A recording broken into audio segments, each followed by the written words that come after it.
Class 12 এর semester 3 এক্সামিনেশনের জন্য যারা প্রিপারেশন নিচ্ছ তাদের কাছে আজকের এই ক্লাসটা অত্যন্ত গুরুত্বপূর্ণ, কারণ আমরা আজকের ক্লাসে আলোচনা করব MCQ, simple MCQ questions from a very important poem of your syllabus and it is our casuarina tree written by Tarun Das. Already টেক্সটের অ্যানালাইসিস আমি পড়িয়েছি, আমার চ্যানেলে আপলোড করে দিয়েছি। যারা এখনো পর্যন্ত সেটা দেখোনি তারা ডেসক্রিপশন বক্স থেকে লিংক পাবে।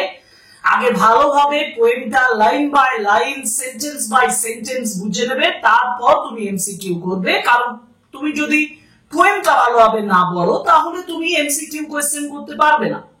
আর ডাভেন দত্তের কোয়েশ্চেন বাঞ্চে এমন কিছু এমসিকিউ দেওয়া আছে যেটার জন্য তোমাকে একটা ক্লাস করতেই হবে, কারণ তোমরা এখানে বিভিন্ন মাল্টিফেসেড আইডিয়ার উপরে, বিভিন্ন ধরনের ধারণার উপরে তোমাদের এমসিকিউ দেওয়া আছে।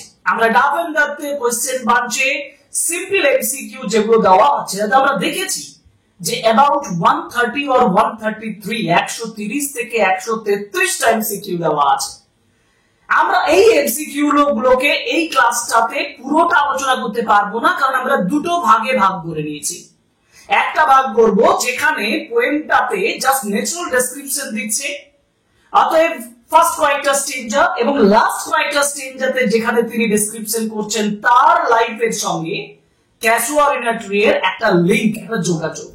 এইভাবে আমরা দুটো পার্টে ভাগ করেছি। অ্যাবাউট 60 এমসিকিউ আমরা এই ক্লাসটাতে আলোচনা করব। পার্ট 1 পার্ট 2 দুটো ক্লাস মিলে আমরা simple MCQ from our casuarina tree complete করব। So welcome to English Edition channel. Today's class is on the simple MCQ questions from our Casuarina tree.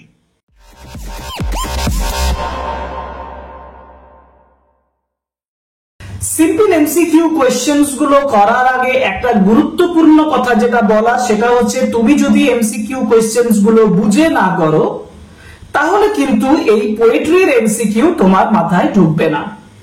আর তোমার যদি না বুঝে উত্তরগুলো করার প্রবণতা থাকে তাহলে পরীক্ষার সময়ও তোমাকে বিপদে ফেলার মতো এমসিকিউ এইচএস এ রেডি হয়ে থাকবে। আমি ভয় দেখাচ্ছি না, আমি তোমাকে সাবধান করে দিচ্ছি, যার জন্য আমি বলছি একেবারে প্রথম থেকে শেষ পর্যন্ত করো, নিজের সমস্ত ডাউট, নিজের সমস্ত যে সমস্যা আছে সেগুলোকে সমাধান করে নাও, এবং আওয়ার ক্যাসুয়ারিনা ট্রি থেকে যাতে একটাও এমসিকিউ তোমার মিস না হয় তার জন্যই আমি এই ক্লাসটা করব। ফার্স্ট কোয়েশ্চেন চলে যাই, যেখানে বলা আছে who is the poetess of our casuarina tree. Who is the poetess? আমি শুরুতেই বলেছিলাম our casuarina tree is written by Tarun Dutt. সুতরাং options B is the right answer. আমরা সরাসরি উত্তরও বলতে পারি। যেখানে দেখবো একটু কমপ্লিকেশন আছে, জটিলতা আছে, আমি তোমাদেরকে বুঝিয়ে দেব ওয়ান বাই ওয়ান। এরপরের কোশ্চেন যাব। এরপরের কোশ্চেন হচ্ছে what is the tree mentioned in the poem? এই কবিতায় কোন গাছের কথা বলা হচ্ছে? আমি তো কবিতার নামই বলেছি আওয়ার ক্যাসুয়ারিনা ট্রি, তাই না? যাও গাছ, সেই ক্যাসুয়ারিনা ট্রি এর কথা। অর্থাৎ option C is the right answer. একেবারে চোখ মুছে উত্তর করবে। ওকে, পরের কোশ্চেন চলে যাব। কোশ্চেন নাম্বার 3, মানে হোয়াট ইমেজ, ভালোভাবে দেখো, what image opens the poem? এই কবিতায় কোন ইমেজটা, কোন ছবিটা দিয়ে এই কবিতাটা শুরু হচ্ছে? একটা সার্পেন্ট লাইক ভাইন, একটা সাপের মতন দেখতে, ভাইন মানে হচ্ছে একটা লতানো আঙ্গুরের গাছ। আ ব্লুমিং ফ্লাওয়ার, একটা প্রস্ফুটিত ফুল। আ বার্ডস নেস্ট, একটা পাখির বাসা। না এ ফ্লোয়িং রিভার, একটা বয়ে যাওয়া নদী? আমরা প্রথমেই দেখবো, দেখো ওই যে আমরা ডান দিকে দিয়েছি কবিতাটা, huge python winding round and round the rugged trunk indented deep with scars up to its very summit near the stars. আমরা প্রথম ইমেজটাই পাবো একটা সার্পেন্ট লাইক ভাইন, একটা সাপের মতন বেজানো একটা ক্রিপার, একটা লতানো গাছ। ভাইনিয়ার বলতে আমরা আঙ্গুরের গাছকে বোঝাই, কিন্তু ভাইন বলতে গেলে ক্রিপার, অর্থাৎ একটা লতানো গাছকে বোঝানো হয়েছে। তাহলে huge python winding round and round the rugged trunk indeed, মানে এই যে পাইথনের মতন শরীরটা যেন সেই ক্রিপারের সারা শরীরে জড়িয়ে আছে। ক্যাসুয়ারিনা ট্রি এর চারদিকে তার শরীরে জড়িয়ে আছে। সুতরাং right answer is serpent like vine, options A is the right answer. Question 4. What does the giant represent in the opening lines? Giant বলতে opening line এ আমরা giant কথাটা পাচ্ছি। opening lines মানে শুরুর যে লাইনস গুলো, এই জায়ান্ট কি রিপ্রেজেন্ট করে, কি প্রকাশ করে? দেখো জায়ান্ট মানে কি? জায়ান্ট মানে হচ্ছে বিশাল বড়। তো এটা ট্রিজ স্ট্রেংথ, গাছটার ক্ষমতা। দ্য পোয়েটেস ফিয়ার, পোয়েটেসের ভয়, কবির ভয়। আ মিথিক্যাল ক্রিয়েচার, একটা পুরাণের কোন জন্তুর কথা বলেছেন। না অ্যান এক্সটার্নাল থ্রেট, বাহ্যিক কোন ভয় বা থ্রেট, সেটাকে বোঝানো হয়েছে। অ্যাকচুয়ালি এই যে জায়ান্ট কথাটার মাধ্যমে এই যে গাছটার বিশাল শরীর, গাছটার যে ক্ষমতা, সেটাকে বোঝানো হয়েছে। এই জন্য আমরা বলবো options A is the right answer, the trees strength. Okay, question number 5. What literary device is used in like a huge python? এখন like a huge python কথাটার মধ্যে কোন লিটারারি ডিভাইস?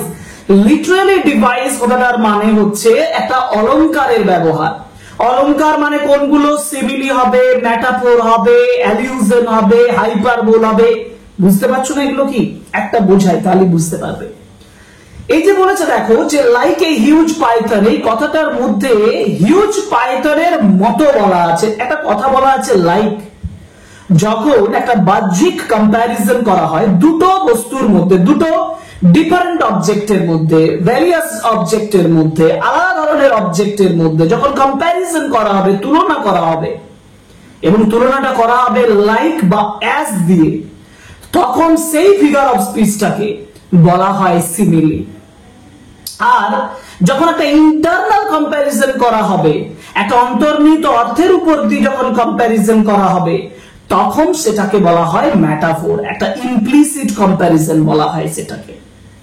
আমি এখানে দেখছি লাইক ব্যবহার করা আছে, একটা এক্সপ্লিসিট বাহ্যিক কম্প্যারিজন করা আছে, সেই জন্য এটা হবে সিমিলি। মেটাফোর বললাম, মেটাফোর হবে না।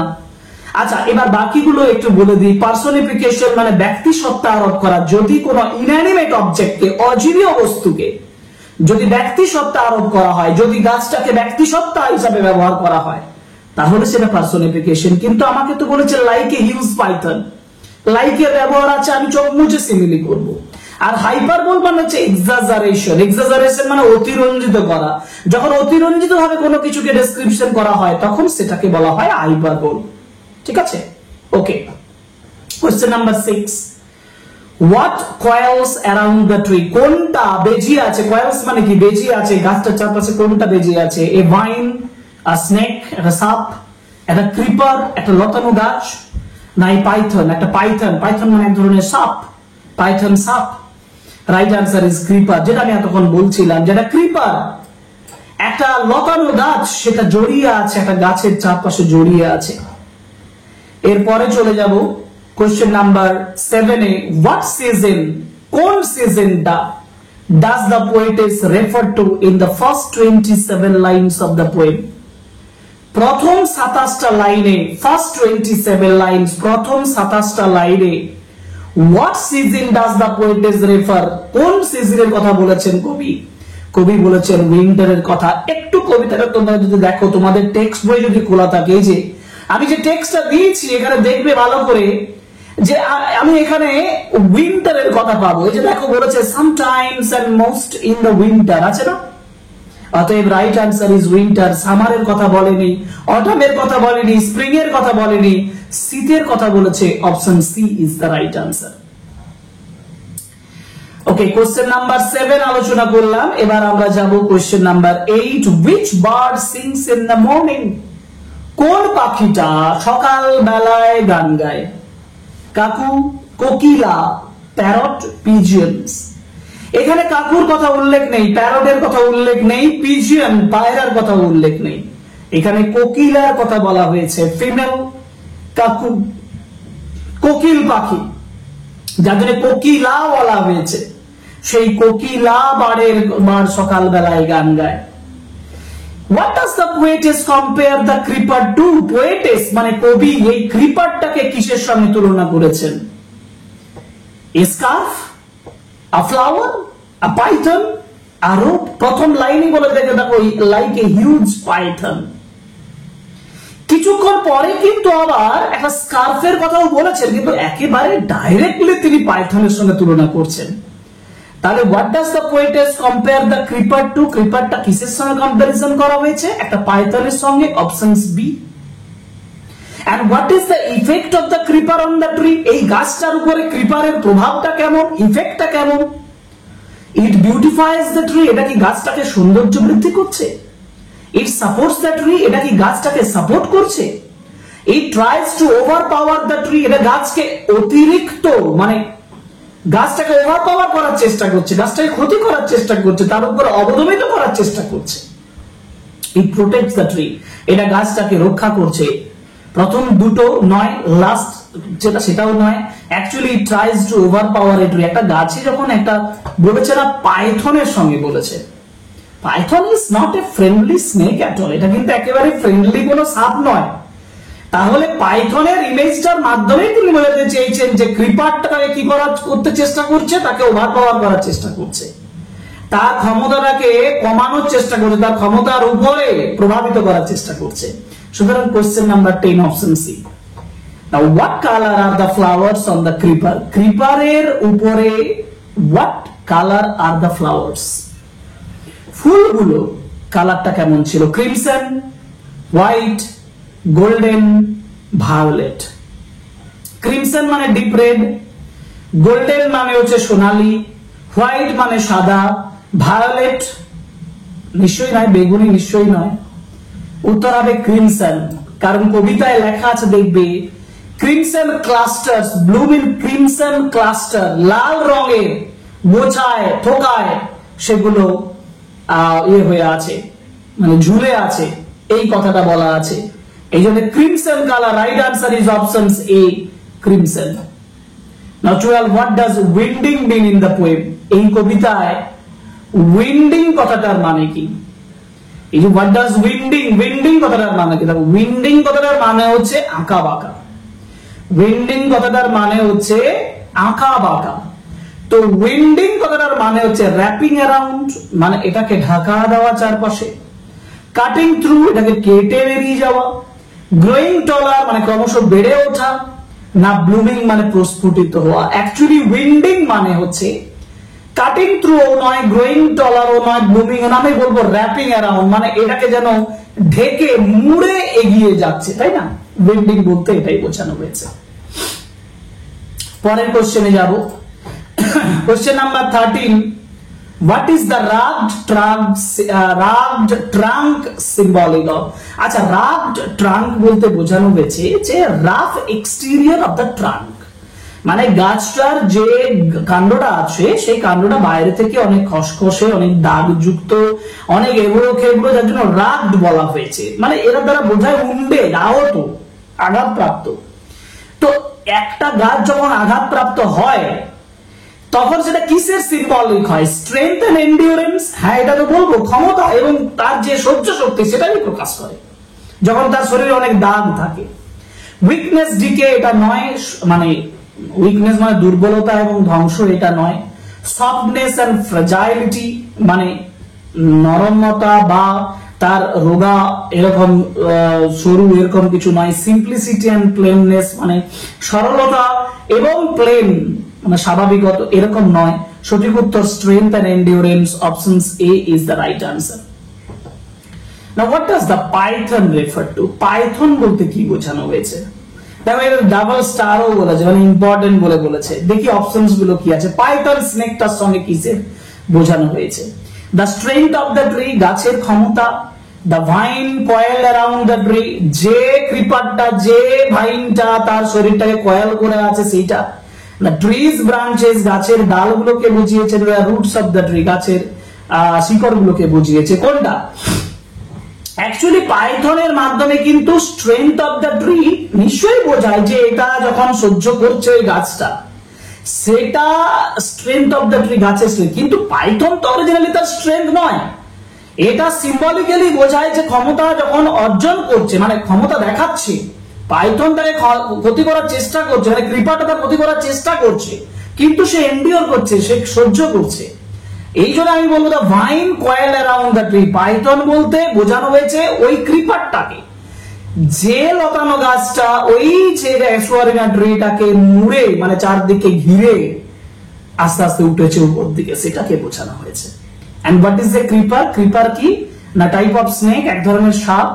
এ ক্লাইম্বিং প্ল্যান্ট, একটা মানে চড়া একটা গাছ। এ স্মল অ্যানিমাল, একটা ছোট্ট অ্যানিমাল পশু। না বার্ডস নেস্ট, একটা পাখির বাসা। কোনটা? ক্রিপার বলতে একটা স্নেক নয়, একটা ক্লাইম্বিং প্ল্যান্ট, মানে যেটা একটা মানে এক কথা স্বর্ণলতার মতন গাছ। হ্যাঁ, লতানো গাছ, কাউকে অবলম্বন করে তাকে এগিয়ে যেতে হবে, সেই জন্য climbing plant is actually a creeper. Climbing plant, options B is the right answer. Okay, 15টা কোশ্চেন আলোচনা করলাম। এরপরে চলে যাই কোশ্চেন নাম্বার 16। কোশ্চেন নাম্বার 16 এ বলেছে যে how does the poetess describe the casuarina tree's ability to endure the creeper. কিভাবে কবি দেখিয়েছেন ক্যাসুয়ারিনা ট্রি এর যে অ্যাবিলিটি, সামর্থ্য to endure the creeper, endure মানে সহ্য করা, ওই ক্রিপারটাকে যে সহ্য করছে সেটা কিভাবে ডিসক্রাইব করছে। না ইট সাকামস টু দ্য ক্রিপার, মানে এটা ক্রিপারটাকে গিলে ফেলছে। ইট উইয়ার্স দ্য ক্রিপার গ্যালান্টলি, এই ক্রিপারটাকে যেন পড়ে আছে আনন্দের সঙ্গে। It is indifferent two the creeper, এটা ক্রিপারটার প্রতি উদাসীন আছে কি নেই, এটা ইনডিফারেন্ট, কিন্তু ইট স্ট্রাগলস এগেইনস্ট দ্য ক্রিপার, এই যেন ক্রিপারটার বিরুদ্ধে লড়াই করছে। দেখবে ভালো করে লেখা আছে কবিতার line, but gallantly the giant wears the scarf. দেখতে পাচ্ছ, স্কার্ফের সঙ্গে ওই ক্রিপারটা তুলনা করেছে। গ্যালান্টলি কথাটা বলা আছে, options B is the right answer. আমি বলবো যে ইট উইয়ার্স দ্য ক্রিপার গ্যালান্টলি, আনন্দের সঙ্গে যেন তাকে বয়ে বেড়াচ্ছে, মানে তাকে বয়ে আছে, তাকে জড়িয়ে আছে। Casuarina tree is compared to a giant, ক্যাসুয়ারিনা ট্রিটাকে একটা জায়ান্টের সঙ্গে তুলনা করা হয়েছে। What does that it symbolize? এটা কি সিম্বলাইজ করে? এটা কি সিম্বলাইজ করে যখন জায়ান্টের সঙ্গে তুলনা করছে? ইটস সাইজ এন্ড স্ট্রেংথ, এর সাইজ আকৃতি এবং ক্ষমতা, ইটস ডেঞ্জার এর বিপদ, ইটস মিস্ট্রি এর রহস্য, ইটস উইকনেস এর দুর্বলতা। সঠিক উত্তর option A, its size and strength. Okay, what gathers on the boughs of the tree during the day? কি গ্যাদার করে অন দ্য বাউস, গাছের ডালে কি গ্যাদার করে, কি জড়ো হয় ডিউরিং দ্য ডে, দিনের বেলায় কারা জড়ো হয়? Baboons, birds and bees, flowers and kokilas. Right answer is birds and bees. Option C is the right answer. What happens in the garden at night? রাত্রি বেলায় কি ঘটে? না flowers bloom, flower গুলো bloom করে। কোকিলা sings, কোকিলা গান গায়। Continuous song fills the garden, একটা না গান একটা গার্ডেনটাকে ভর্তি করে। না creeper withers, creeperটা আস্তে আস্তে বিবর্ণ হয়ে যায়। সঠিক উত্তর এই continuous song fills the garden। কারণ দেখবে আমরা একটা জায়গা পাবো যেখানে বলা আছে যে of at night the garden overflows with the one sweet song that seems to have no close, তাই না? দেখতে পাচ্ছ আছে, তাহলে right answer is continuous songs fills the garden। এরপরে কোশ্চেন নাম্বার 20 তে বলা আছে the song heard at night, রাত্রি বেলায় যে সংটা শোনা যায় is described as, সেই সংটাকে যেটা আমি বলেছিলাম, দেখো এখানে বলা আছে one sweet song, সুইট আর আনএন্ডিং, হ্যাঁ, যেটা বলছে seems to have no close মানে নো এন্ড। অতএব right answer is option A. বাকি অপশনগুলো স্যাড এন্ড মেলানকোলিক মানে দুঃখিত এবং বিষণ্ণের, লাউড এন্ড ডিসরাপ্টিভ অনেক জোরে এবং প্রভাবকারী, সফট এন্ড ফ্লিটিং নরম এবং বয়ে যাওয়া মানে যথেষ্ট মনোমুগ্ধকর, না এগুলো নয়। Sweet and unending, options A is the right answer. And what does the poetess do at dawn? ডনে কবি কি করছেন? She opens her window and looks at the tree. তোর জানলা খুলছেন, গাছের দিকে তাকাচ্ছেন। She writes poetry, না poetry লেখেননি। She listens to the song of the tree, না। She observes the creeper, না। She opens her window, এই যে ক্যাসমেন্টটা যখন my casement is wide open বলেছে, দেখো সকাল বেলায় যখন তার ক্যাসমেন্টটা তিনি খুলছেন, অতএব she opens her window and looks at the tree, option C is the right answer. Who sits on the crest of the tree in winter? শীতকালে ওই ক্রেস্টের উপরে, গাছের ক্রেস্টের উপরে কে বসে থাকে? A grey baboon. Right answer is a grey baboon. একটা ধূসর baboon বসে থাকে উপরে। And how does the poetess describe the baboon's posture? বেবুনের পোস্টারটাকে তিনি কিভাবে ব্যবহার করেছেন? মানে তার যে ছোট্ট বাচ্চাটা, সেই বাচ্চাটা কি করছে? Baby baboon, playful, majestic, statue like, no sorry বাচ্চার কথা বলেনি, আমি একটু ভুল বলছি। এখানে পোস্টার বলেছে, বেবুনস পোস্টার, মানে বেবুনটা কেমন ভাবে বসে থাকে, তার যে আকৃতি, তার যে অবয়ব, তার যে ভঙ্গিমা, সেটা কিভাবে বর্ণনা করা হয়েছে, সেটা হচ্ছে স্ট্যাচু লাইক। কারণ দেখবে কবিতাতে বলা আছে, আমি কবিতার লাইনটা একটু বলে দিই, a grey baboon sit statue like along, দেখতে পেয়েছো? অতএব statue like option C is the right answer. And question number 24 এ যাব। কোশ্চেন নাম্বার 24 এ বলা আছে, what do the baboons offspring do? দেখো এই অফস্প্রিং মানে হচ্ছে বেবুনের বাচ্চা। তাহলে বেবুনের বাচ্চাটা কি করেছে? বেবুনের বাচ্চাটা কি করছে? লিপ অ্যাবাউট এন্ড প্লে, লাফাচ্ছে এবং খেলছে। ওয়াচ দ্য সানরাইজ, সানরাইজ দেখছে, সানরাইজ দ্য বেবুন দেখছে, বেবুনের বাচ্চা দেখেনি। গ্যাদার ফুড, খাবার আহরণ করছে। স্লিপ অন দ্য ব্রাঞ্চেস, ঘুমোচ্ছে না। লিপ অ্যাবাউট এন্ড প্লে, সে খেলা করছে এবং লাফাচ্ছে। Option A is the right answer. And what theme is introduced in the first 27 lines of the poem? প্রথম 27 লাইনসে, মানে আমরা এই 27 লাইনের উপরেই এই 60 MCQ করব আজকে। এবং এই 27 লাইনসে কোন থিমটা, কোন বিষয়বস্তুটা ইন্ট্রোডিউস করা হয়েছে? লাভ ফর ফ্রেন্ডস, বন্ধুদের প্রতি ভালোবাসা। নস্টালজিয়া ফর চাইল্ডহুড, চাইল্ডহুডের যে মেমরি, যে স্মরণীয় ঘটনাগুলো মনে পড়ে যাচ্ছে না। বিউটি অফ নেচার, প্রকৃতির সৌন্দর্য। লাস এন্ড লংিং, হারিয়ে যাওয়া এবং ডিজায়ার, কামনা, সেটা না। তাহলে সত্যি কথা বলতে গিয়ে বিউটি অফ নেচার কে বর্ণনা করা হচ্ছে, কারণ ক্যাসুয়ারিনা ট্রির যে বিউটি, ন্যাচারাল ডেসক্রিপশন, সেটা আমরা এখানে পাচ্ছি, যার জন্য beauty of nature option C is the right answer. And now 26, what mood dominates the opening lines of the poem? এই যে ওপেনিং লাইনস গুলো, এই যে 27 লাইনস প্রথম দিকে রয়েছে, এই ওপেনিং লাইনস গুলোকে কোন মুডটা ডমিনেট করছে, এটা আমাদেরকে বুঝতে হবে। ফিয়ারফুল, ভয়ের, রেভারেন্ট, সম্মানীয়, চিয়ারফুল, আনন্দের, না মেলানকলিক, না বিষণ্ণ, কোনটা? ফিয়ারফুল নয়, রেভারেন্ট মানে একটা সম্মান প্রদর্শন করছে এরকম আমি বলতে পারবো না, মেলানকলিকও বলতে পারবো না, আমি বলবো চিয়ারফুল, একটা আনন্দপূর্ণ একটা অ্যাটমসফিয়ার, একটা মুড এখানে প্রকাশ পাচ্ছে। আমি অপশন সি করব। এবার চলে যাব 27, কোশ্চেন নাম্বার 27 উপরে চলে যাই। How does the poetess view the tree? Poetess কিভাবে গাছটাকে দেখছেন? অ্যাজ এ লাইফলেস অবজেক্ট, জীবনহীন একটা বস্তু। As a symbol of grandeur and memory, grandeur মানে আকৃষ্ট এবং মেমরির একটা সিম্বল, একটা প্রতীক।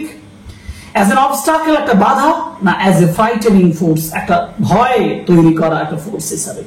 দেখো গাছটাকে তিনি একটা symbol of grandeur and memory, আকর্ষণের জিনিস এবং মেমোরির জিনিস হিসাবে তিনি তুলে ধরেছেন। 27 options B is the right answer. What type of imagery is dominant in the opening lines of the poem? কি ধরনের ইমাজারি, কি ধরনের প্রতিচ্ছবি তিনি তুলে ধরেছেন একেবারে ওপেনিং লাইনসে? ভিজুয়াল, অডিটরি, অলফ্যাক্টরি, ট্যাকটাইল, এগুলো না ভিজুয়াল ইমাজারি। আমরা দেখতে পাচ্ছি, মানে এখানে কি কি দেখতে পাচ্ছি? এখানে দেখতে পাচ্ছি পাইথনের মতন একটা ক্রিপার, আমি দেখতে পাচ্ছি এখানে কোকিলা গান গাইছে, নাইটে একটা সাউন্ড শোনা যাচ্ছে, কিন্তু সেটা অডিটরি, যেটা শ্রবণের সঙ্গে যুক্ত। কিন্তু ক্রিমসন ক্লাস্টারের ফ্লাওয়ার দেখতে পাচ্ছি, বেশিরভাগটাই হচ্ছে আমরা দৃষ্টি শক্তির মাধ্যমে আমরা সেই ইমেজগুলো দেখতে পাচ্ছি, যার জন্য visual imagery is greater than other imageries. Visual imagery এখানে বেশি রয়েছে অন্যান্য ইমাজারির থেকে। 28 options A. And what does Python symbolize?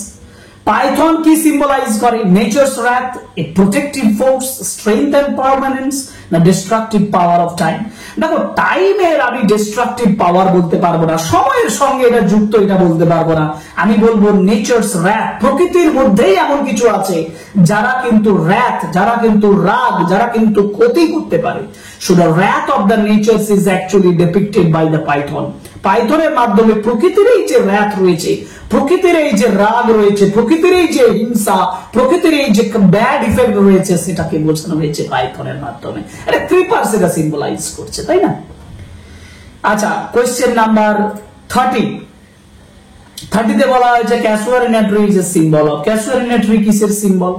The poetess's fears, কবির মানে ভয়, লস এন্ড সেপারেশন, হারিয়ে যাওয়া, আলাদা হয়ে যাওয়া, স্ট্রেংথ, বিউটি এন্ড মেমোরি, ক্ষমতা, সৌন্দর্য, স্মরণীয় ঘটনা, ফ্রেজাইলিটি মানে হচ্ছে খুব সঙ্গীন অবস্থা যেটা না। অ্যাকচুয়ালি এই casuarina tree is a symbol of strength, beauty and memory, মানে ক্ষমতাকে বোঝায়, বিউটিকে বোঝায় আর মেমোরিকে বোঝায়। কারণ আমরা পরের লাইনগুলো দেখবো তিনি তার মেমোরিটাকে নিয়ে আসছেন, তিনি অতীতে অনেক ঘটনার কথা মনে করছেন ক্যাসুয়ালিনেটরি এর মাধ্যমে। What figure of speech is used in the like a python? এই যে একটু আগে পেয়েছিলাম এটা, like a python, it is a simile, কারণ এই যে কম্পারিজন করা আছে, লাইক দিয়ে কম্পারিজন করা আছে, figure of speech like a huge simile, like দিয়ে কম্পারিজন করা থাকবে সেটাকে সিমিলি বলা হয়। হাইপারবোল মানে এক্সাজারেশন, অতিরঞ্জিত করা, এটা বলবো না। অ্যালিটারেশন মানে হচ্ছে একটা সাউন্ড হবে, রিপিটেশনস অফ দ্য সাউন্ড, একটা সাউন্ড বারবার রিপিটেশনস করা বোঝায় অ্যালিটারেশনের মাধ্যমে, এটা করা যাবে না। মেটোনমি, আর মেটোনমি মানে হচ্ছে part for the whole, whole for the part, মানে আংশিক সময়টাকে বোঝায়, সম্পূর্ণটাকে বোঝানোর মাধ্যমে, এগুলোকে মেটোনমি বলা হয়। I think simile is the right answer, like a huge Python, simile is the right answer. And the descriptions of the creeper exemplifies, creeper এর যে ডেসক্রিপশনটা সেটা কি এক্সেম্পলিফাই করে? মেটাফর, মানে ক্রিপারটাকে কি বোঝানো হয়েছিল? ক্রিপারটাকে পাইথনের সঙ্গে তুলনা করেছে না?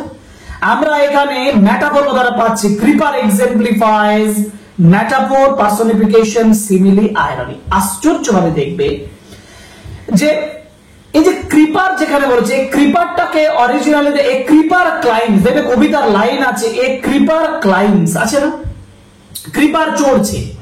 তাহলে ক্রিপারটাকে কি বোঝানো হচ্ছে? ব্যক্তি সত্তা আরোপ করা হয়েছে, চড়ার একজন মানুষ যেমন চড়ে, মানুষের সঙ্গে তুলনা করেছে না।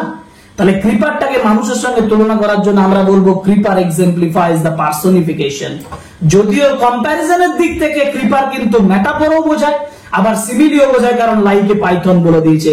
ওদিকে স্কার্পের সঙ্গে ক্রিপারের তুলনা করেছে, ওখানে মেটাফর আছে, ওই লাইনটার মধ্যে মেটাফর আছে, কিন্তু পার্সনিফিকেশনটা ইজ দ্য মোস্ট ইম্পর্টেন্ট। কারণ ওই যে বলেছে এ ক্রিপার ক্লাইম্স, তাহলে ক্রিপারটাকে পার্সনিফাই করা হয়েছে, ব্যক্তি সত্তা আরোপ করা হয়েছে।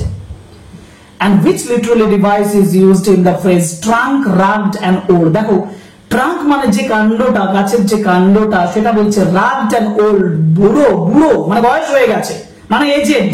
আমি এটাকেও বলবো this is an example of personification, কারণ এখানে ওই গাছের কাণ্ডটাকে কি করা হয়েছে? ব্যক্তি সত্তা আরোপ করা হয়েছে।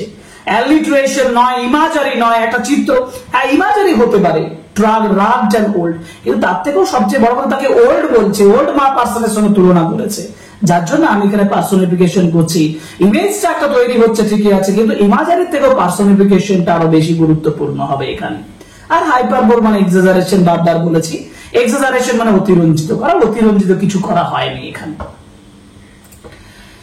আচ্ছা 34 এ যাই। 34 এ বলেছে how does the poetess personify the tree? Poetess, কবি কিভাবে এই গাছটাকে পার্সনিফাই করছেন? Giving it emotions, describing its physical features, এর ফিজিক্যাল মানে বা শারীরিক বৈশিষ্ট্য প্রকাশ করে, by comparing it to human characteristic, human ক্যারেক্টারিস্টিকের সঙ্গে তুলনা করে, না by referring to its strength and endurance, এর ক্ষমতা এবং এর যে এন্ডিউরেন্স, সহ্য শক্তি, এটাকে রেফার করে। দেখো হিউম্যান ক্যারেক্টারিস্টিক কিছু দেখানো হয়নি, ফিজিক্যাল ফিচার্সও এখানে তেমন, কিন্তু যেটা বলা হয়েছে সেটা হচ্ছে by referring to its strength and endurance, এর যে স্ট্রেংথ এবং এন্ডিউরেন্স সেটাকে প্রকাশ করে তিনি অরিজিনালি এটাকে পার্সনিফাই করছেন, ঠিক আছে? যার জন্য আমি এখানে বলবো যে তিনি পার্সনিফাই করছেন গাছটাকে, তার স্ট্রেংথ এবং এন্ডিউরেন্স, মানে ক্রিপার থাকা সত্ত্বেও সে যে আনন্দের সঙ্গে ক্রিপারটাকে বয়ে নিয়ে যাচ্ছে, তার যে একটা ক্ষমতা আছে, তার যে এন্ডিউরেন্স আছে, সহ্য শক্তি আছে, সেটার মাধ্যমে তিনি এখানে পার্সনিফাই করছেন ক্রিপারটাকে। What birds are mentioned in the poem? এই কবিতায় কোন পাখিদের কথা উল্লেখ করা হয়েছে? পিকক্স না, স্প্যারোজ না, kokilas. Right answer kokilas, option C, কোকিলা পাখিকে বোঝানো হয়েছে। What is the role of the kokilas in the poem? এই কবিতায় কোকিলার ভূমিকা কি? কারণ টু হেরাল্ড দ্য ডে, দিনটাকে আবাহন করা, দিনটাকে ওয়েলকাম জানানো, টু ডেকোরেট দ্য ট্রি, গাছটাকে সুসজ্জিত করা, টু প্রোটেক্ট দ্য গার্ডেন, গার্ডেনটাকে প্রোটেক্ট করা, রক্ষা করা, টু মিমিক দ্য বেগুনস, বেগুনগুলোকে অনুকরণ করা, না একটাও নয়, সঠিক উত্তর option A, the herald, to herald the day মানে দিনটাকে আবাহন করা, দিনটাকে সাদরে আমন্ত্রণ করা, যেটা কোকিলা তার শব্দের মাধ্যমে করে থাকে কবির মতে। কোকিলার কাজটাই এটা। And what natural features lies in the trees shadow? গাছের ছায়ায় কোন ন্যাচারাল ফিচারটা রয়েছে? Right answer is tank. A tank একটা পুকুর আছে। And what does the poetess compare the water release to? এই পুকুরে যে ওয়াটার রিলিজ গুলো রয়েছে সেগুলোর সঙ্গে কিসের তুলনা করা হয়েছে? সেগুলোর সঙ্গে তিনি স্নো মানে তুষারের সঙ্গে তুলনা করেছেন। Option B is the right answer. কারণ দেখো এখানে বলা আছে that the water lilies bring like snow in mast, দেখতে পেয়েছো? অতএব স্নো এর সঙ্গে তুলনা করা হয়েছে ওয়াটার লিলিজ। শালুক ফুলগুলো যেগুলো সাদা কালারের পুরো পুকুরটাতে চেয়ে আছে এবং সেটা স্নো মানে তুষারের মতন লাগছে। ঠিক আছে, 38 কমপ্লিট। এবার আমরা যাব 39। Question number 39, the phrase so beautiful and vast refers to. দেখো এইটা একটা তোমাকে কনফিউশন দেবে। এটা কি গাছের ছায়াটাকে বোঝানো হয়েছে, না ওয়াটার ট্যাঙ্কটাকে বোঝানো হয়েছে, না ক্যাসোরিনের ট্রিটাকে বোঝানো হয়েছে, না গার্ডেনটাকে বোঝানো হয়েছে? খুব কনফিউশন। একটু কবিতার লাইন ধরে বুঝিয়ে দেবো, তাহলে বুঝতে পারবে। দেখো এখানে বলা আছে যে সো বিউটিফুল এন্ড ভাস্ট, তাই তো? দেখ কোথায় আছে সেটা আগে দেখো তো। সো বিউটিফুল এন্ড ভাস্ট, আচ্ছা। সো দেখো বাই দ্যাট, দেখো in the shadow on the broad tank cast by the whole tree, দিয়ে কমা দেওয়া আছে so beautiful and vast। তাহলে so beautiful and vast কে? এই হোল ট্রি, ওল্ড ট্রিটাকে বোঝানো হয়েছে।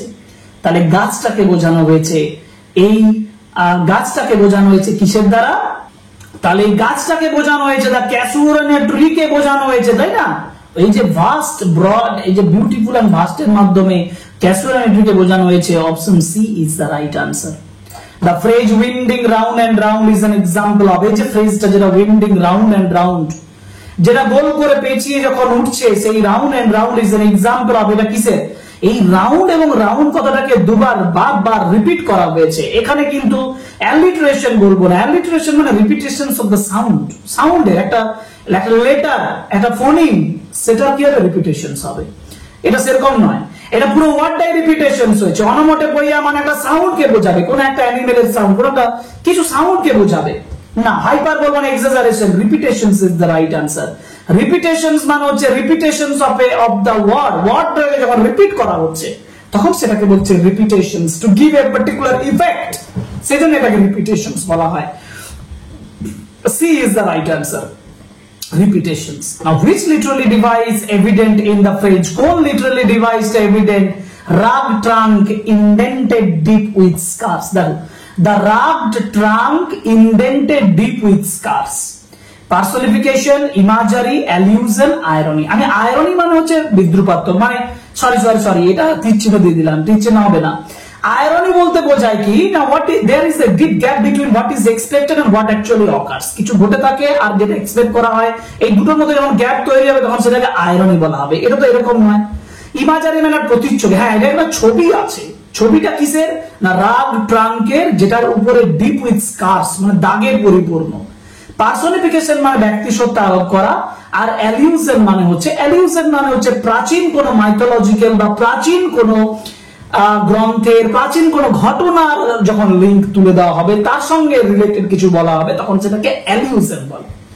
তাহলে পার্সনিফিকেশন থেকেও আমার মনে হয় এটা সব থেকে ভালো হবে ইমাজারি করা, কারণ এখানে একটা ইমাজারি তুলে ধরা হয়েছে, একটা স্কার যুক্ত, একটা দাগ যুক্ত, একটা গাছের চামড়া, একটা গাছের ছাল, গাছের গুড়ি, সেটাকে বোঝানো হয়েছে।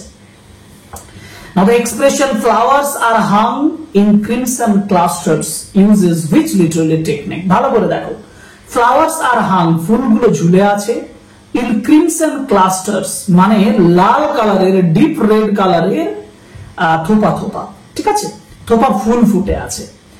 তো এখানে দেখো খুব মজার বিষয়, ক্রিমসন ক্লাস্টার্স, এখানে কিন্তু ক্রিম আর ক্লা অর্থাৎ কা কা ওয়ার্ডের কি হয়েছে? রিপিটেশনস হয়েছে। এখানে সবথেকে ভালো উদাহরণ হচ্ছে অ্যালিটারেশন আছে, কিন্তু সবচেয়ে বড় ব্যাপার এখানে অপশনে অ্যালিটারেশন নেই।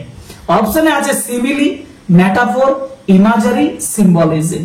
সিমিলি মানে আমি বুঝিয়েছি তোমাদেরকে একটু আগেই, মেটাফোর মানে বুঝিয়েছি ডিপ রুটেড কম্প্যারিজন, কিন্তু এখানে একটা ইমেজ দেখানো হয়েছে যেখানে ফ্লাওয়ার্স গুলো ঝুলে আছে, আর ক্রিমসন ক্লাস্টার যেটা, তাহলে লিটারারি টেকনিক কি হতে পারে? সিম্বলিজম নয়, এটা একটা ইমাজারি, এটা একটা ছবি প্রস্ফুটিত হয়ে যাচ্ছে। দেখো একটা ইমেজ এর মতন, একটা ইমেজ যেন আমাদের চোখের সামনে প্রস্ফুটিত হচ্ছে, that's why it is called imagery. And question number 43, what does the scar trunk symbolize? যে দাগ তৈরি হওয়া, প্রচুর ক্ষতস্থান হতে পারে, যে কোনো ধরনের দাগ তৈরি হওয়া scar trunk সেটা কি সিম্বলাইজ করে? ট্রিজ স্ট্রেংথ ডিসপাইট চ্যালেঞ্জেস, হ্যাঁ চ্যালেঞ্জ ছাড়াও ট্রিজের ক্ষমতাটাকে বোঝায়, হ্যাঁ বোঝায় তো। The tree's age and beauty, তার বয়স এবং সৌন্দর্য। The tree's vulnerability to the creeper, tree যে খারাপ আচরণ করে ক্রিপারের প্রতি সেটা না, এটা নয়। and the tree's inability to grow, ট্রিটাকে বেড়ে উঠতে চলেছে মানে বেড়ে উঠতে পারছে না সেটাকে বোঝায়, এরকম নয়। সঠিক উত্তর হচ্ছে the tree's strength despite challenges, challenge সত্ত্বেও গাছটা যখন বেড়ে উঠছে তার যে ক্ষমতাটাকে সেটাকে বোঝানো হয়েছে এখানে। 43 options A is the right answer। আচ্ছা 43 হলো, এবার আমরা যাব 44। the poetess uses the word giant for the tree reflects, কারণ গাছটা রিফ্লেক্ট করে its threat to the surrounding, its grand and majestic stature, এই যে এর গ্র্যান্ড এবং ম্যাজেস্টিক স্ট্রাকচারটাকে বোঝায় এই জায়ান্ট কথাটার মাধ্যমে। কারণ বাকিটা নয়, ইটস উইকনেস নয়, দুর্বলতা নয়, ক্রিপারের প্রতি দুর্বলতাকে বোঝায় না, মাইথোলজিক্যাল অরিজিনস কোন একটা পুরাণের কোন উৎসর্গ বোঝায় না, থ্রেট টু সারাউন্ডিং, সারাউন্ডিং কে ভয় দেখায় সেটাও নয়, it's grand and majestic stature is the right answer। 44 options B। Now the phrase the giant wears the scarf, দেখো একটা জায়ান্ট সে স্কার্ফ মানে একটা উত্তরীয় মতন পরে আছে, এই স্কার্ফের সঙ্গে তুলনা করা হয়েছে কার? ক্যাসুয়ারিনা ট্রি এর। এটা এমপ্লয় করছে, এখানে আবার একটা কি ব্যবহার করা হয়েছে? Simile, personification, hyperbole, oxymoron. অক্সিমরনটা নতুন পাচ্ছ, অক্সিমরন মানে হচ্ছে দুটো বিপরীতধর্মী বিষয় বা বস্তু বা আইডিয়া যখন পাশাপাশি বসে তখন সেটাকে বলা হয় অক্সিমরন। দুটো বিপরীত আইডিয়াকে পাশাপাশি যখন বসাবো তখন সেটাকে বলা হবে অক্সিমরন, তাই না? তাহলে অক্সিমরন নয়, এটা সঠিক উত্তর হচ্ছে পার্সনিফিকেশন। কারণ দা জায়ান্ট উইয়ার্স দা গ্রাফ, জায়ান্ট মানে গাছটা একটা উত্তরীয় পরে আছে, স্কার্ফ পরে আছে, এইটা যা গাছটাকে কি করা হয়েছে? তাহলে ব্যক্তি সত্তা আরোপ করা হয়েছে। সঠিক উত্তর তাহলে personification, option B. And what mood is created by one sweet song that seems to have no close? কোন মুডটা এখানে ক্রিয়েট করেছে যেখানে বলা হয়েছে one sweet song that seems to have no close, একটা গান যেটার কোনো শেষ নেই, আনএন্ডিং। স্যাডনেস, দুঃখ প্রকাশ করছে না। মিস্ট্রি, রহস্য প্রকাশ করছে না। মেলানকোলি, বিষণ্ণতা তৈরি করছে না। সেরেনিটি, সেরেনিটি মানে হচ্ছে কাম অ্যাটমসফিয়ার, একটা কাম, একটা কোয়াইট অ্যাটমসফিয়ার সেটা তৈরি করেছে। হ্যাঁ, একটা sweet song that seems to have no close, এটা একটা সেরেনিটি, একটা নিস্তব্ধ, একটা কাম অ্যাটমসফিয়ারটা তৈরি করেছে। অনেকেই বলতে পারে মিস্ট্রি তো তৈরি হতে পারে, রহস্য তৈরি হতে পারে, কিন্তু কবি তো এখানে রহস্যের কিছু বলেননি, তিনি একটা বিউটি অফ নেচারকে এক্সপ্রেস করছেন, তাহলে আমি মিস্ট্রিটা ভাবতে যাবো কেন, তাই না?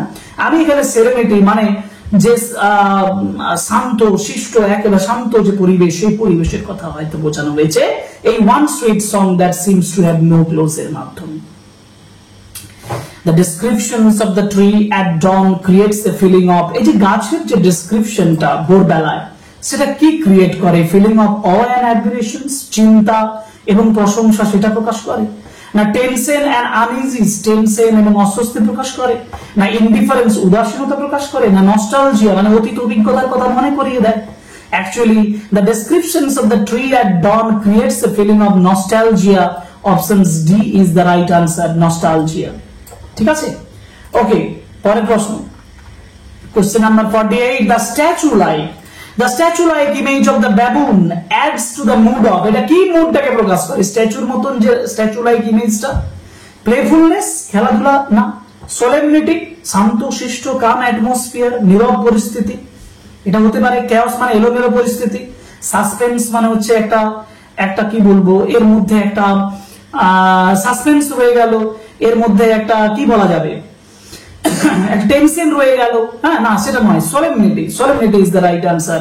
একটা কাম অ্যাটমসফিয়ার, কোয়াইট অ্যাটমসফিয়ার কে বোঝানো হচ্ছে অপশনস বি এর মাধ্যমে। And the poetess imagery of snow in massed lilies in the water creates a sense of, the poetess imagery of snow in massed lilies, snow যে এনম্যাসড লিলি ফুলগুলোকে যখন স্নোয়ের সঙ্গে তুলনা করা হচ্ছে, সেই যে ইমাজারিটা, সেই যে ছবিটা, সেটা কিসের সেন্স তৈরি করে? কুলনেস এন্ড কামনেস, শান্ত পরিবেশ। কেওস এন্ড মুভমেন্ট, কেওস মানে এলোমেলো পরিস্থিতি, মুভমেন্ট কে বোঝায়। হিট এন্ড ভাইব্রেন্সি, উত্তাপ এবং ভাইব্রেন্সি সেটাকে বোঝায় না লোনলিনেস, নীরবতাকে বোঝায়। অ্যাকচুয়ালি সঠিক উত্তর হবে, দেখো আমি বলতেই পারি যে এই যে লিলি, এই লিলি ফুলটার হোয়াইটনেস মানে হচ্ছে হোয়াইটনেস এর উপর ডিপেন্ড করে বোঝানো হয়েছে কার সঙ্গে, স্নোয়ের সঙ্গে তুলনা করেছে। কিন্তু এখানে কুলটাও তো একটা অ্যাটমসফিয়ার, মানে কুল অ্যাটমসফিয়ার, ঠান্ডা পরিবেশ।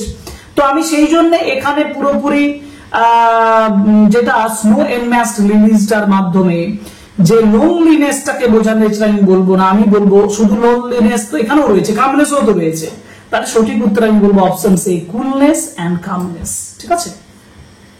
নাও creeper is a symbolic of, ক্রিপারটা কি যে সিম্বলিক, স্ট্রাগল এন্ড এন্ডিওরেন্স না ডিপেন্ডেন্স এন্ড, এইটা উত্তর।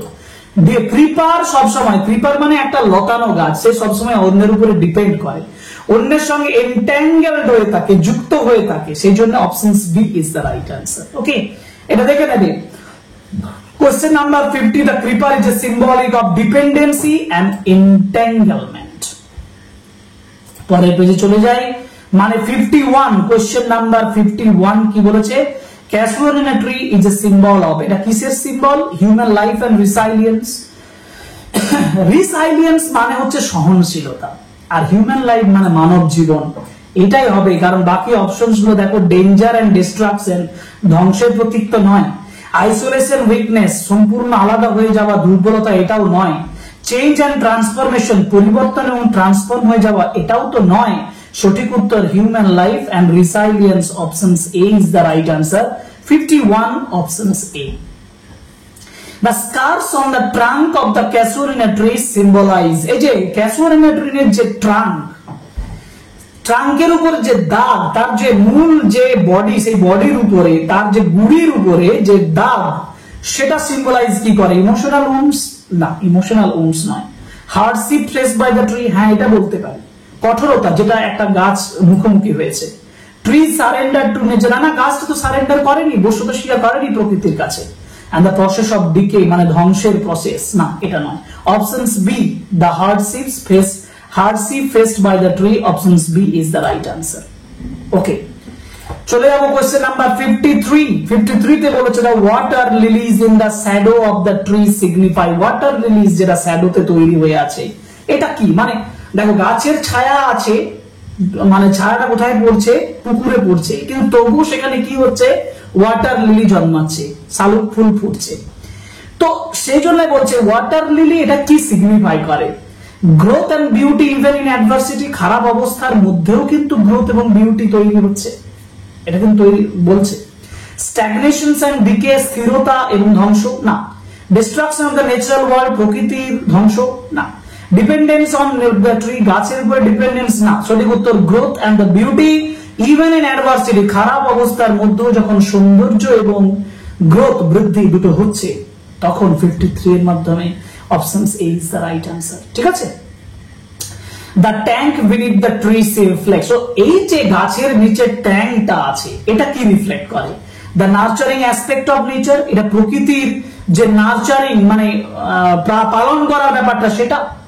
ডিস্ট্রাকটিভ পাওয়ার অফ ট্রিজ, গাছের ধ্বংসাত্মক দিকটা, না the burden of the trees size, গাছের আকৃতির বার্ডেনটা, না the loneliness of the surrounding, প্রতিবেশী মানে পরিবেশটা খুব নীরব, সেটা।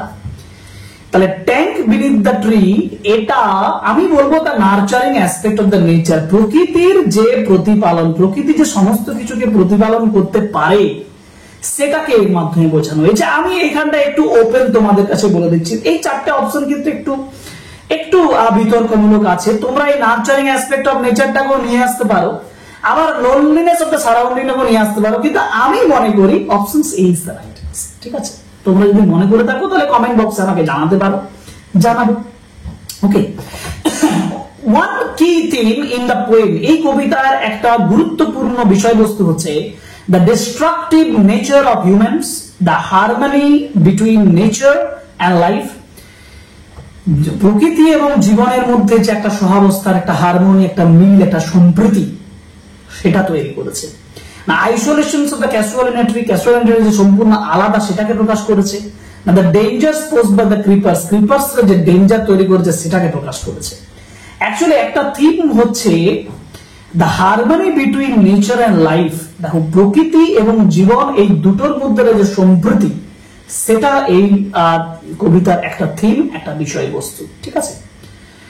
ওকে, 56 দ্য পোয়েটেস সেলিব্রেট, পোয়েটেস যেটা সেলিব্রেট করছেন সেটা কি? The struggle between the tree and the creeper, গাছ এবং ক্রিপারের লড়াইটাকে সেলিব্রেট করছেন। The symbolic relationship in nature, প্রকৃতির মধ্যে relationship, symbiotic relationship. The destructive forces of nature, প্রকৃতির ধ্বংসাত্মক ক্ষমতা। The decline of the casualty, actually the symbiotic relationship in nature, অর্থাৎ প্রকৃতিতে বিভিন্ন ধরনের বস্তু যে একে অপরের সঙ্গে মিলে মিশে হার্ম, হেল্প ইত্যাদির মাধ্যমে যে বেঁচে থাকে, এটাকেই বলছে সিম্বায়োটিক রিলেশনশিপ ইন নেচার। সেটার মাধ্যমে এটাই কবি এখানে সেলিব্রেট করছেন এই প্রথম 27 লাইন। সে কারণ তারপরের লাইনগুলোতে কবি তার পার্সোনাল লাইফকে নিয়ে আসছেন। Okay, 57, questions number 57. Which theme is hinted in the line "Sun darkling from our tree, white men repose"? মানে একটা গান কন্টিনিউয়াসলি বেজে যায় যখন মানুষ বিশ্রাম নেয়, এটা কোন থিমটাকে প্রকাশ করে? Which theme is hinted? Now the tree's connections to human emotions, গাছের কানেকশন হিউম্যান ইমোশনের সঙ্গে, হিউম্যান ইমোশনস এর সঙ্গে গাছের কানেকশন, হ্যাঁ হতে পারে। দ্য মিস্ট্রি অফ লাইফ, জীবনের রহস্য। The dominance of nature over humans, না নেচার সবসময় হিউম্যানকে ডমিনেন্স করে এটা সবসময় নয়, এখানে প্রকাশ করা হয়। and the fleeting natures of life, মানে জীবনের যে ফ্লিটিং নেচার, যে ক্রমবর্ধমান আস্তে আস্তে বয়ে যাচ্ছে, সেই প্রকাশটা করছে। অ্যাকচুয়ালি দেখো এখানে দুটো জিনিস, একটা হচ্ছে tree's connections to human emotions, যে sun darkling from our tree while men repose, প্রকৃতি তার গানটা কিন্তু কন্টিনিউ চালিয়েই যাচ্ছে। That is, fleeting natures of life are the trees connections to human emotions, এই দুটোই কিন্তু মানে গ্রহণযোগ্য। আমি বলবো যে সঠিক উত্তর the trees connections to human emotions। এই প্রশ্নগুলো যেগুলো দেওয়া আছে না, এগুলো যথেষ্ট বিতর্কমূলক প্রশ্ন এবং এগুলো অনেক ডেপথ তৈরি। এত ডেপথের কোশ্চেন এইচএস এ তোমাদের পক্ষে, মানে তোমাদের কোশ্চেন পেপারে আসাটা আমি মনে করি আসবে না, এবং আমার কথা বিশ্বাস করলে দেখবে কোশ্চেন পাবেও না। আমি শিওর যে এই ধরনের এত জটিল কোশ্চেন এইচএস এ আসার কথা নয়, এই ধরনের প্রশ্ন আসবে না। ইনফরমেটিভ কোশ্চেন বেশি আসবে, যেটা তোমাদেরকে অনেক বেশি স্কোরিং এর সুযোগও করে দেওয়া হবে, ঠিক আছে। Okay, 58, what does the word rugged in the rugged trunk suggest? Rugged trunk বলতে কি বোঝানো হয়েছে? The tree is weak. এই যে রাগ ট্রাঙ্ক, এটাকে দুর্বল বোঝানো হয়েছে গাছটাকে? না। The tree is old and weathered, বৃদ্ধ এবং ক্ষয়প্রাপ্ত বলা হয়েছে? না। The tree is smooth and young, smooth এবং ইয়ং? না। দ্য ট্রি ইজ ফ্রেগাইল, রোগা বোঝানো হয়েছে? Actually old and old, actually rugged এর মাধ্যমে তাকে তার বয়স, এজটাকে বোঝানো হয়েছে, এবং ক্ষয়প্রাপ্ত মানে অনেক আঘাত সহ্য করেছে, সেটার মাধ্যমে বোঝানো হয়েছে। 59, ইনডেন্টেড ডিপ উইথ স্কার্স কনভে, এখানে দেখো অনেক দাগ তৈরি হয়েছে, গভীর ক্ষত তৈরি হয়েছে। সেই ক্ষতর দাগ, beauty and elegance, damage and pain. এই ড্যামেজ এন্ড পেনটাকে আমি করবো, কারণ ড্যামেজ তৈরি হয়েছে এবং যন্ত্রণাও পেয়েছে।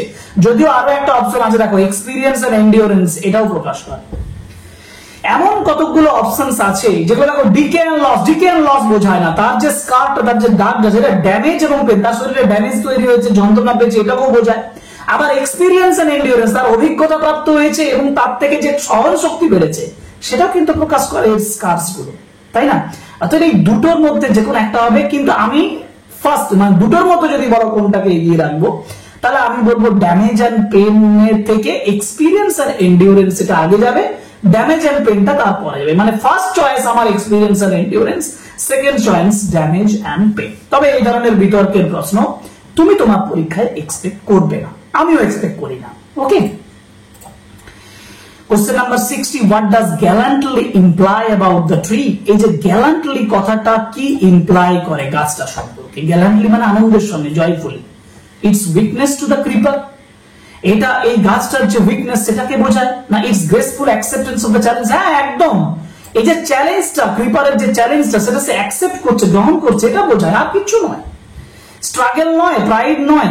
ওকে, and 61, হোর ট্রি, HOAR, অস্পষ্ট এসে একটু, HOAR, hoar tree refers to, hoar tree বলতে old tree, worn out tree, যে ক্লান্ত গাছ, বুড়ো গাছ, হোর বলতে সেটাকে বোঝানো হয়েছে। সেটা বোঝানো হচ্ছে young and vibrant tree, an old and majestic tree, decaying tree, না mythical tree? Actually the old and majestic tree, বৃদ্ধ কিন্তু ম্যাজেস্টিক একটা গাছকে বোঝাচ্ছে, এই হোর কথাটার মাধ্যমে। ওকে, 61 অপশনস বি। এবার লাস্ট কোশ্চেনস আজকে আলোচনা করব 62 তে। why does the poetess refers to casuarina tree as our tree? তিনি our tree কেন বলছেন? দেখো, to show personal connections and belonging, ব্যক্তিগত কানেকশন আনার জন্য। হ্যাঁ, তারপরে আমরা অনেকগুলো ব্যক্তিগত কানেকশন দেখতে পাচ্ছি পরের স্টেজগুলোতে। To assert ownership over the tree, গাছের মালিকানাটা প্রকাশ করার জন্য। না, এটা না। To emphasize the tree's importance in nature, প্রকৃতিতে গাছটার ইম্পর্টেন্সটা বোঝানোর জন্য।